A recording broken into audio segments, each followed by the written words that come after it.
โอเคทุกคนกล่าวสวัสดีพ่อพี่น้องปองป่ายเบอร์สักครู่ทุกคนเลยเราวันนี้ทำมาอยู่ในเกมไหมครับอีกคอมหนึ่งอยู่กับนงหน่อน้นงองหลายๆคนที่เบิ่งคลิปของกูกับฮู้ว่าน้องมันคือไผ่นั่นแหละวันนี้เราจะเอาน้องมาช่วยในการหาเครื่องที่จะไปฆ่ามังกรเป้าหมายในคลิปนี้คือเราต้องการหาเอ็นเดอร์โพ โบอย่างมาเป็นส่วนความ ไม่เป็นส่วนรวมเหตุผลที่เรานงเบยมาเล่นเบยได้ออกคลิปน้ำกันบ่ว่างเนาะ คือนงบ่ว่างเนาะอันแหละส่วนออกกับมาถ่ายน้ำเนาะยิงเนาะ ต้องพูดยังไงเนี่ยเครื่องฝั่งนี้เครื่องอยู่ฝั่งนี้มันมีในกล่องมันมีอยู่กล่องฝั่งคุณสองคนเดินที่ฝั่งนี้สองเห็นได้บ่เครื่องในกล่องเด้อ พักอ่านไปเลย เฮ้ยฟอร์จูนมีนะมีฟอร์จูนอ๋อคอนกวดโอเคครับค เชี่ รับ ยฟอร์จูดอะไร ครับเด้อ เชี่ยฟอร์จูดครับเอา ตูดไปเลยเหรอ ครับเอาอย่างวะในคลิปนี้คือเราสิลงเหมืองเพื่อไปหาทองก่อนที่จะไปแลกกับไปเทรดกับพิลินเพื่อหาในโพแล้วกันค่อยไปเบิ่งในเว็บมามันสิมีอันนึงที่บอกว่า NPC มันก็สามารถแลก Ender Pearl ได้เนาะมันคืออาไอชีพเดียว สัตว์ไอ้บน เอียง เดี๋ยวมาเบิ่งในกล้องนี้ดู ฮะ ไอ้บนมาเบิ่งในกล้องเนี่ย เปียง เดี๋ยวจะมาเบิ่งเนี่ย ไอ้เบิ่งไอ้เขาอยู่เบิ่งอย่างยังโอ้ ลงไปกดอย่างวะ กดชิปสตี กดทิม โอ้สติเด้ ด้วยพวกเองครับรวยอยู่ เลยแล้วก็ที่ค่อยไปหาข้อมูลมาพิกลินที่ถือหน้าไม้จะบดอปจะบดเทรดเอ็นเดอร์โพให้แต่ว่าพิกลินที่ถือดาบทองจะเทรดสันเดจะเทรดให้จะมีเปอร์เซ็นต์มีเปอร์เซ็นต์จะให้เอ็นเดอร์โพนำเขาเพราะฉะนั้นจะหาทองลงเมืองโอ้กันเลยคนหลังจากนี้จะเป็นการหาเครื่องแบบเต็มพิกัดมาหาเครื่องดิการหาทองแบบเต็มพิกัดตอนนี้อาจจะแบบ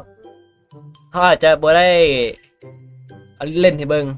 อาจจะแบบตัดเป็นช่วงไปเสียดายทุกคนเพราะฉะนั้นมันโดนได้แหละไผ่แม่งสิมาดังเบิ่งแบบคนนั่งขุดแร่วะแม่นบ่ แมน let's go bro แป้งได้อยู่เสร็จนี่ โอ้ยใส่เลยตอนนี้ ไอ้ลืมเอาโล่มาว่ะ ทำใหญ่พลิกโล มีไหมบ่ บอกเดี๋ยวไม่มา โอ้โหโคตรไก่เฮียมาเริ่มปฏิบัติการหาทองแบบเต็มพิกัดสงครามทรงด่วนสงครามหาทองด่วนจัดไปน้องสาย A few moments later. โอ้ไปกด F2 โอ้เล่นเกมหลายกด F2 ตลอด โอเคทุกคนหลังจากที่เฮาได้ไปหาทองค่อนข้างที่จะดนอีกแล้ว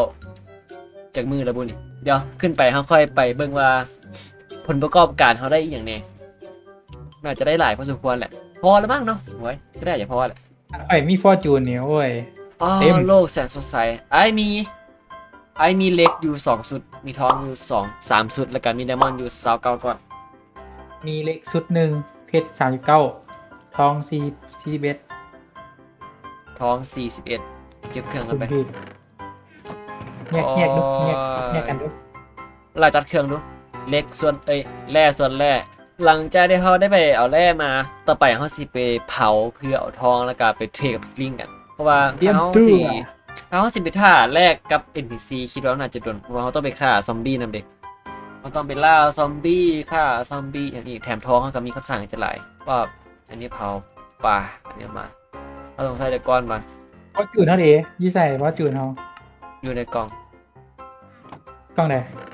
แบบนึงกล่องฟ้าพุ่นเตาเผามาใส่เตาเผาแล้วก็ใส่เหล็ก เราต้องไปเฮ็ดดีไซน์นี่ เอาไปตีอยู่เหล็กมันสิมีทางแล้วก็ตีใส่ทางเลยทางนั้นไม่ใส่เบอร์ทางนั้นเบอร์แล้ววะ ทางว่าทางว่าสั้น เอาทางทำไม่ใส่ ตัวเล็กตัวใด อยู่บอลเอนชานอยู่ตัวเอนชานนั่นนะ เขาต้องเฮ็ดไม้วะนี่หรือยัง แล้วเอาเพียงไดมอนด์นะบอลไป อ่าฮะ ใส่อันแรกแล้วก็เอาปึ้มไปใส่อันที่สองทานอยู่กับหล่าวะ เทสมีอย่าง E C O S R 7ไม่อย่าง เอานงทาน คิดไว้ เขา ก็ อยู่ เอา ใส่ทานเขาอยู่ใส่เปิด ท าดว่ายูนเฮาเนี่ยก็มีจริงใช่เอาไอ้มน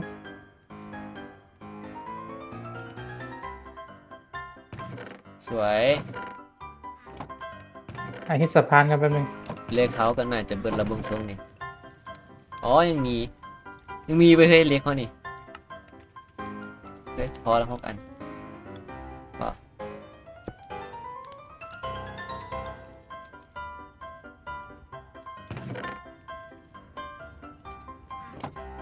โอเคทุกคนหลังจากที่เราได้เอาพวกเหล็กพวกทองมาเผาแล้วต่อไปแม่นเราจะไป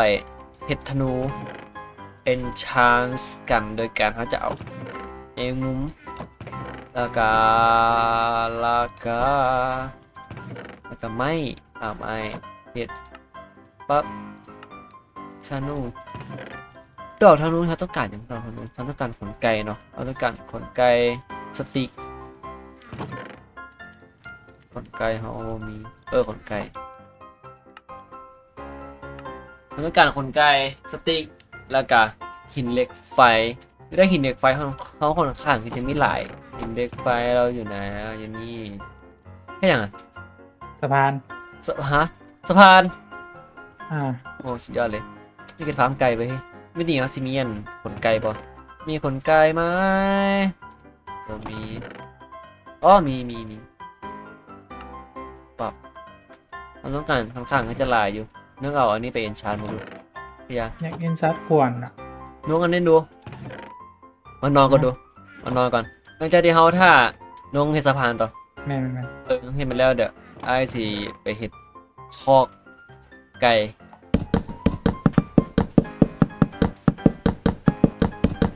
กุ๊กกุ๊กกุ๊กกุ๊กกุ๊กกุ๊กกุ๊กกุ๊กกุ๊กกุ๊กกุ๊กกุ๊กกุ๊กกุ๊กกุ๊กกุ๊กคามอนบีกุ๊กกุ๊กกุ๊กกุ๊กกุ๊กตามข้ามาไอ้ไก่น้อย5 ตัว 6ก็พอดีกุ๊กกุ๊กกุ๊กกุ๊กกุ๊กกุ๊กตามข้ามาไอ้น้องกุ๊กกุ๊กกุ๊กกุ๊กกุ๊กนี่มึงก็ต้องมาปั๊บฮะสวยเฮ้ยเฮ้ยเย็น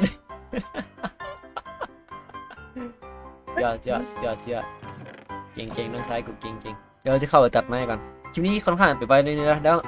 เจอกันหลังจากตัดไม้แล้วโอเคทุกคนหลังจากที่เราได้ตัดไม้ทำลายป่าไปส่วนหนึ่งก็ได้ไม้มาประมาณนี้ควันกะเบิดไปกับหลายเติบเบิดไป2-3นะควันๆ เล็ก ปลานะเบิดเป็นแถวละ ปลาหายไปส่วนหนึ่งแล้วปลาไหนมึงรู้เงินทองมันได้เหรอวะ โอ้ยังงี้สะพานหมดแล้วมึงก็สะพานอยู่ ไปเบิ่งทองก่อนไปเบิ่งทองว่าเขาทองเขาได้มันเผาแล้วหรอวะเฮ้ยมีหมานะวะ มี เอ้ยข่าแม่ง เบิดอาหารเบิดหมวกเบิดกระดูกหลายเติบ ไปดงหอยทองละหอยทองมา3 สุดบวกกับนี่เป็น4 สุด1 2 3 4 5 4 สุดก็ไปอีก39 อันไปต้องไปเนเธอร์กันเอาสเกียมเครื่องไปเนเธอร์มีเล็กมีอันนี้มีอาหารไปไหนเพราะอะไรปะ ต้องเตรียมอะไร Let's เตรียม go ไก่กระจิบคือเก่า เกี่ยมไม่มาน้อยหนึง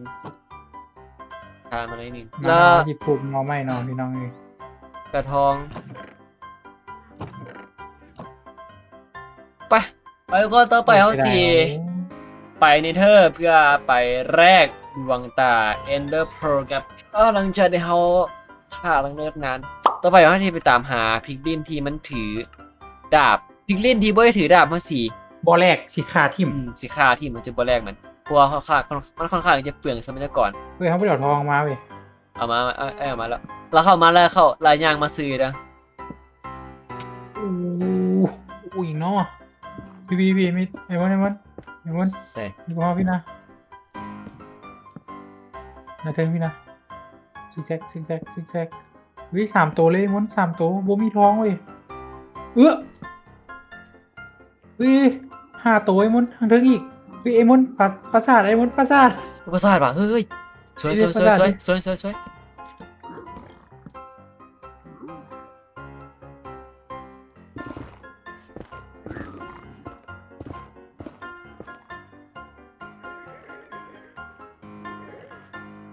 เอาโอเคทุกคนตอนนี้เขาก็ได้มาเจอพิกลินเป็นที่เรียบร้อยแล้วทุกคนในตอนนี้เขามาเจอแจ็คพอตง่ายกว่าคือน้องเขาเจออย่าง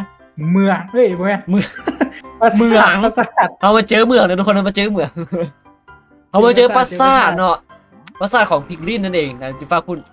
เฮ้ยเฮียบอกเสือมาเจอปราสาทได้ไงวะเอ้ยไอ้บามันบ่เป็นเรื่องที่ดีที่จะเข้าไปไอ้บา เออลายเกินลายเกิน อะไรเดี๋ยวผมมา3 เม็ดเอาท้องน่ะอันนี้ท้องไอ้ยังไงมันนี่ไปต่อไปมันสิมาเฮ็ดกอง เกือบยังวะ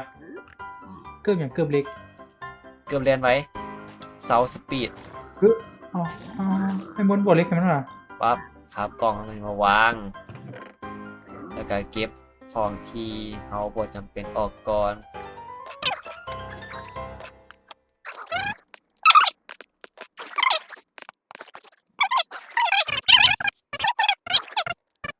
ตอนนี้เขามาเจอแจ็คพอตบางทีว่าเขามาเจอเขาได้เอ็นเดอร์โพไปแล้วนึงกับเขามาเจอปราสาทพิกลินสำรวจบ่เข้าบ่ เขาวะ เฝ้าเดี๋ยวเขาแรกนี่ก่อนเดี๋ยวเขาขาพวกนี้ก่อนเอาไปพิกลินตัวมันจับ คน ดา เข้า บ ไปบ่ดิ พิกลินตัวมันจับดาบนะเอาพิกลินเด้อห้ามเอาตัวพวกใช้ชุดสีดำมา 2 ตัวอยู่นี่ บ่ได้เลยโอ้เขาได้มาสุดหนึ่งแล้วโอเคถือว่าดีเอาได้ไปอีก6 ก้อนเนี่ยนะพวกนะเพราะแหละถือว่าภารกิจเขาพออะไรแต่ว่าเขาสิพาทุกคนมาสำรวจปราสาทพิกลินก่อน เออตาย เฮียมึงฆ่ากูมึงฆ่าปักนิดาบกูมึงต้องตาย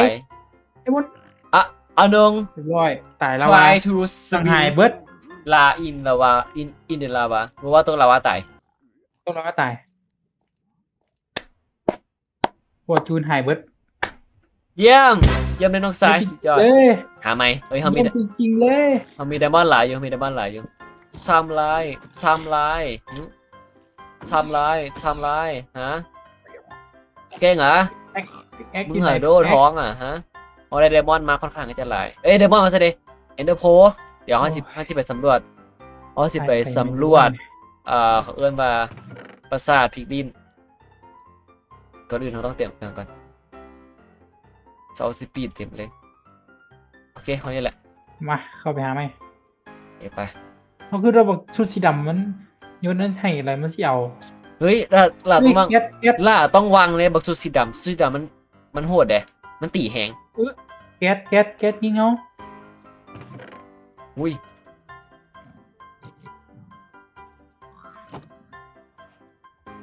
อ้ว อ๋อเครื่องล่านี่ที่บอกเครื่องล่าเนี่ย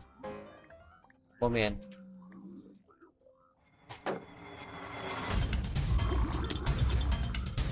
อุ้ย ตาย บน ตาย เดี๋ยวว่าไอ้มนเดี๋ยวว่า ที่ไอ้โบบิโลสัตว์ก่อนอื่นน่ะเอาไอซ์มาซอยไอก่อนไอเอาไปบ่ได้ตอนนี้นะ เนี่ยตัวน้อยๆตัวน้อยๆแบบบ่มีห้างอย่างเลยนะมันต้องการน้ำนะ โอ้ my god ไอ้บำล่าต้องมาซอยก่อนไหมวะ ฮะ มาซอยก่อนอ๋อแก๊ส2 ตัวโอ้ my god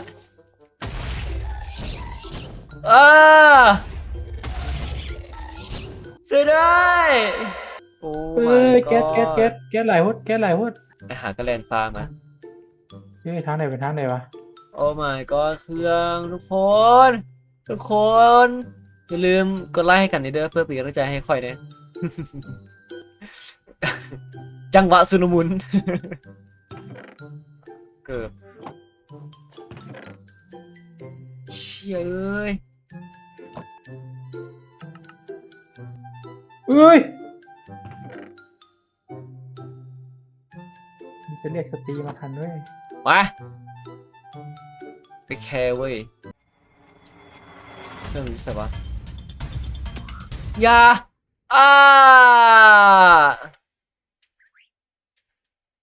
ทางไหนวะ ตายอีกแล้ว ไม่แคร์เว้ย แล้วกูเติม กูเติมไปกูมาแล้วแล้วเครื่องอายุลุม ไอ้บอล เครื่อง เอ้ อาย ย ฮะ ไอ้บอลจูงมันอยู่อ่ะมึงมาอ่ะ นี่เครื่องได้เครื่อง เดี๋ยวกลับมาแล้ว ได้เครื่องแล้วmy god กลับมาโดน มูเตนโดโพไอ้หายสัตว์เลย ในกล่องมีอยู่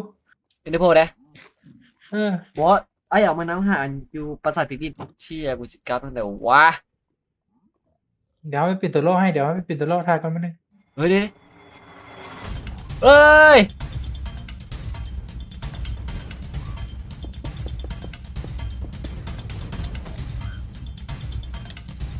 ว้า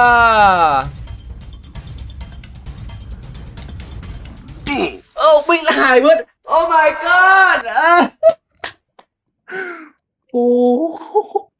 คือชิมาหายยศเบิดยอดลาวานี่อยู่ ทุกคนเครื่อง เบิดคำสีเบา โอ้ถอดเลยว่ะ เครื่องหายไปเลยเอาตาย ไอ้ว่าพอจะ เป็นความพยายาม เดี๋ยวเครื่องโยนนั้นไป ลาไป เครื่อง วะ ได้ ลาไปเอาหลักๆคืออินเตอร์โพลาไปเอาอินเตอร์โพมาโอ้เดือนยังหายเบิดโอ้เครื่องหายเบิด สิกล่างบางมึง สิกลับไปแก้แค้นกูแค้นมันกูแบบนี้กูแค้น กูแค้นไอ้เหี้ย สิกลับไปแก้แค้นมึงโอเคทุกคนสำหรับคลิปนี้ขอจบนี้กันก่อนแล้วไปเจอกันใหม่คลิปหน้าแมนเขาอาจจะได้ไปฆ่ามันก่อนเลย เพราะว่าเครื่องเขาพร้อมแล้วมีแต่ว่าค่อยสีไปเล่นล็อกนอกเพื่อไปหาธนูอย่างไว้ท่าสินะมีแต่ก็เกี่ยมไปฆ่ามันก่อนเลยเพราะตอนในคลิปนี้ก็ขอไว้อยังนี้ก่อนเจอกันใหม่คลิปหน้าsee you ครับผม ครับนี่ครับผม สิล้างบ่ามึงกูแค้นไอ้เหี้ยแค้น